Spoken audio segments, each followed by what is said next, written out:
আসসালামু আলাইকুম। নবম দশম শ্রেণীর সুপ্রিয় শিক্ষার্থীবৃন্দ, আশা করছি তোমরা সকলে ভালো আছো। তোমাদের পরিচ্ছেদগুলো আমি ধারাবাহিকভাবে আলোচনা দিচ্ছি। তোমাদের জন্য এই পরিচ্ছেদ 5টি খুব বেশি গুরুত্বপূর্ণ। এখান থেকে এমসিকিউ কমন পড়বে, সেটা শতভাগ শিওর থাকো। এটার পাশাপাশি এই বিষয়ের উপর গুরুত্বপূর্ণ যে এমসিকিউ গুলো আছে, এমসিকিউর পাশাপাশি এমসিকিউর ব্যাখ্যা সহকারে তোমাদেরকে দেওয়ার চেষ্টা করব। চলো আমরা প্রথম থেকে আলোচনা শুরু করি। ভাষার ক্ষুদ্রতম একক হলো ধ্বনি। বাংলা ভাষায় মৌলিক ধ্বনি হলো কয়টা? 37টা। মৌলিক ধ্বনি হলো 37টা। তার মধ্যে মৌলিক ধ্বনিগুলোকে দুই ভাগে ভাগ করা যায়, একটা হলো স্বরধ্বনি, একটা ব্যঞ্জন ধ্বনি। তো মৌলিক স্বরধ্বনি হলো 7টা। মোস্ট ইম্পর্টেন্ট একটা প্রশ্ন, এটা পরীক্ষা হুবহু আসবে। মৌলিক স্বরধ্বনি হলো 7টা। আরো মৌলিক ব্যঞ্জন ধ্বনি হলো কয়টা? 30টা। এগুলো একটু ভালো করে মাথায় নিবে। এরপর দেখো, যেসব ধ্বনি উচ্চারণের সময় বায়ু মুখগহ্বরের কোথাও বাধা পায় না। কোথাও বাধা যদি না পায় তাহলে স্বরধ্বনি উচ্চারণ করে, তাহলে তার বিপরীতে কোথাও যদি বাধা পায় তাহলে ব্যঞ্জন ধ্বনি সৃষ্টি করে। আমরা দুইটা বিষয় এখান থেকে জানতে পারলাম। ধ্বনির প্রতীককে বলা হয় বর্ণ। এই বর্ণ কানে শোনার বিষয়কে চোখে দেখার বিষয় পরিণত করে। ভাষার সবগুলো বর্ণকে একত্রে বলা হয় বর্ণমালা। ধ্বনির বিভাজন অনুযায়ী বাংলা বর্ণমালাকে দুই ভাগে ভাগ করা হয়। স্বরধ্বনির প্রতীক হলো স্বরবর্ণ, ব্যঞ্জন ধ্বনির প্রতীক হলো ব্যঞ্জন বর্ণ। বাংলা বর্ণমালায় মূল বর্ণের সংখ্যা হলো 50টা। মূল বর্ণের সংখ্যা কয়টা? 50টা। তার মধ্যে স্বরবর্ণ 11টা, ব্যঞ্জন বর্ণ 39টা। যাদের ব্যঞ্জন বর্ণ এবং স্বরবর্ণের ঝামেলা আছে তারা একটু ভালো করে এখান থেকে দেখে নিও, আশা করছি সামনে তোমাদের কাজে লাগবে। এরপরে দেখো, এখানে কিছু শ্রেণী বিভাগ আছে, এইগুলো নিয়ে আমরা বিস্তারিত একটু পরে আলোচনা করব, তাই আর এখানে বলছি না। চলো আমরা ধারাবাহিকভাবে দেখি। কার বর্ণ? স্বরবর্ণের মোট 10টি সংক্ষিপ্ত রূপ আছে। স্বরবর্ণ আমরা জানি স্বরীয় থেকে শুরু করে ও পর্যন্ত। এখানে বর্ণ হলো 11টা। শুধু স্বরীয়র কি হয় না, কার হয় না। বাকি যে 10টা আছে এগুলো সবগুলোরই কি হয়? কার হয়। আর এই কারকে বলা হয় কার বর্ণ। স্বরবর্ণের সংক্ষিপ্ত রূপকে কি বলে? স্বরবর্ণের সংক্ষিপ্ত রূপকে কার বলে। এটা তোমাদের জন্য খুব বেশি গুরুত্বপূর্ণ। কারগুলো এখানে দেওয়া আছে, তোমরা চাইলে দেখে নিতে পারো। কার বর্ণের স্বতন্ত্র কোনো ব্যবহার নেই, মানে ওরা চাইলে একা কোনো কিছু করতে পারে না। এগুলো ব্যঞ্জন বর্ণের আগে পরে, উপরে নিচে বা উভয় দিকে যুক্ত হয়। কোনো ব্যঞ্জনের সঙ্গে কার বর্ণ বা হসন্ত চিহ্ন না থাকলে, যদি কার বর্ণ না থাকে, মানে এই যে এগুলা না থাকলে, হসন্ত চিহ্নও যদি না থাকে, তাহলে ধরে নিতে হবে সেখানে একটা কি আছে? অবর্ণ আছে, মানে স্বরীয় বর্ণ আছে। যেমন ধরে নাও ক। ক মানে ক যোগ অ, ক। আমরা ধরে নিতে হবে কর সাথে একটা অ আছে। তাহলে দেখো, আমরা উদাহরণ হিসেবে ধরে নিচ্ছি ক, তার মানে ক যোগ অ, ক। তাহলে ধরে নিতে হবে ক এর সাথে একটা কি আছে? অ আছে। এর পরবর্তীতে আসি অনুবর্ণ। মোস্ট ইম্পর্টেন্ট টপিক, এখান থেকে হুবহু এমসিকিউ কমন পড়তে পারে, ভালো করে দেখে নিবে এটা।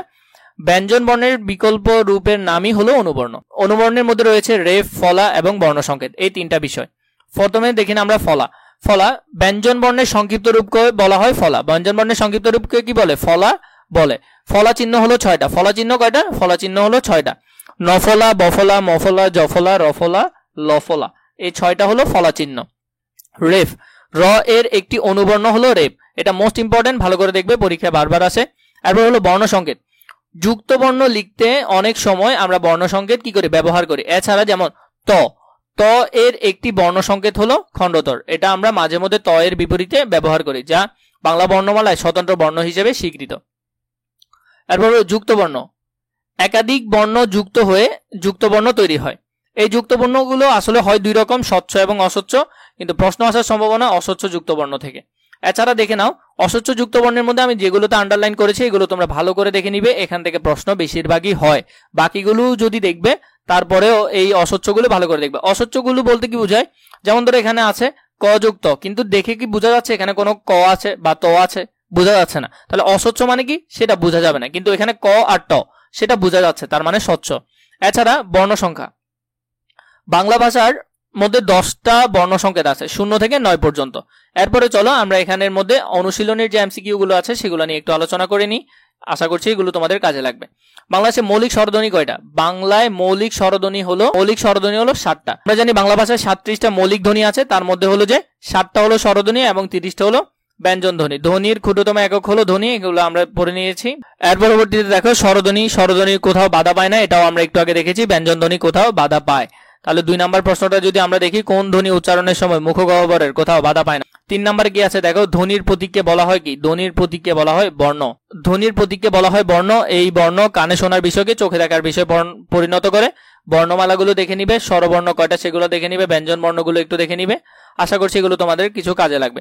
4 নম্বর, ব্যঞ্জনের সঙ্গে কার বর্ণ বা হস চিহ্ন না থাকলে কোন ধ্বনি আছে বলে ধরে নেওয়া হয়? স্বরীয় ধ্বনি আছে বলে ধরে নেওয়া হয়। এগুলো আমরা এখনই একটু আগে দেখেছি। কোন ব্যঞ্জনের সাথে কিছু না থাকলে আমরা কি ধরে নিই? স্বরীয় আছে বলে ধরে নিই। এছাড়া হলো যে কার বর্ণ হলো 10টা, এবং আমরা জানি ফলা হলো কয়টা? 6টা। এরপর এখানে দেখো এই যে যুক্ত বর্ণটা আছে এটার মধ্যে কোন কোন বর্ণ আছে তা যদি আমরা দেখিনি, এখানের মধ্যে কোন কোন যুক্ত বর্ণ আছে? এখানে আছে মূর্ধন্য ও মূর্ধন্য আছে এই যুক্ত বর্ণের মধ্যে। তাহলে এগুলো ভালো করে দেখবে, এখান থেকে প্রশ্ন আসার সম্ভাবনা বেশি।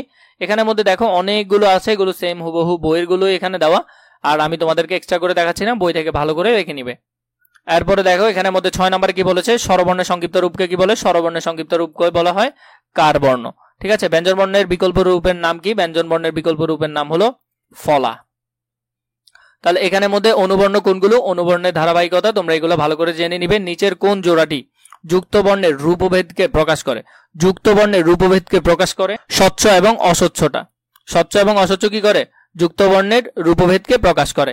যুক্ত বর্ণের স্বচ্ছ এবং অস্বচ্ছ দুটি রূপে লেখা যায়। এরপরে বাংলা কার বর্ণের সংখ্যা কত? কার বর্ণের সংখ্যা হলো 10টা। আমরা জানি কার চিহ্ন হলো কয়টা? 10টা। বাংলা সংখ্যাবর্ণ কয়টা? সংখ্যাবর্ণ হলো 10টা। 0 থেকে 9 পর্যন্ত হলো 10টা সংখ্যাবর্ণ। এগুলো আমরা ধারাবাহিকভাবে দেখেছি।